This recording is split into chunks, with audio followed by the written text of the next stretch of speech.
Şu anda Irak'tan geliyorum. Biz istemiyoruz artık bir daha geri gitmesi. Çünkü burada çok sıra var. Türkiye'de yani.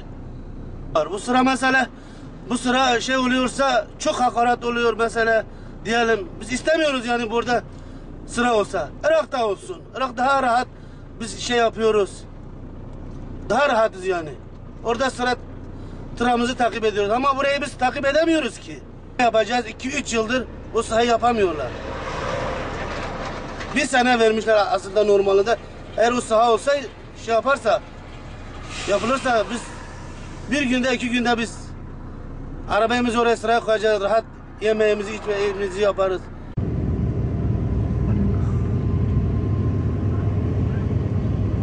Kilometre gitmiş sıraya.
Abi 5 gün sıradayız.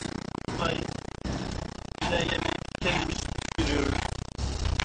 Abi kuyruk sırası çok. 5 gün buradayız. Bir de hırsızlık yapıyor yani. Yolluk çekiyoruz. Akşamları uyuyamıyoruz. Yani nedeniyle. Bir de sıkıntılarımız burada var, Türkiye tarafında var.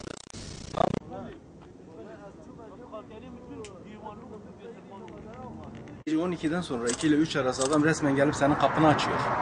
Yani arabada sen varsın, yoksun, hiç umurunda değil adamın. Artık bir sprey diye bir ilaç var, onu sıkıyorlar. Uyuyorsun, adam araba kendisinin gibi gelip geziyor, arabanın içinde ne varsa alıp götürüyor. Para olsun, telefon olsun. Zaten kalktığın zaman seni tehdit ediyor, yat diyor adam. Güvenlik kolluk kuvvetlerini arıyorsun. Geliyor bir iki tur atıyor. Yani aradığın zaman zaten sende yani sanki askere gelmiş yeni erbaş gibi kısa künye istiyor. Gelip ilgilenmiyor. Evet. Biz 7 günden beri kuyruktayız. Ta Cizre'den öteye bugüne kadar da çok arkadaşlarımız soyuldu, mazotlarımız çalınıyor, çadırlarımız yırtılıyor. Yani bunun devlete bize bir çare bulmasını istiyoruz. Sahalara gidiyoruz, hızla sabaha kadar yatırmıyorlar. Sırada kalıyor, hızla sabaha kadar yatırmıyorlar.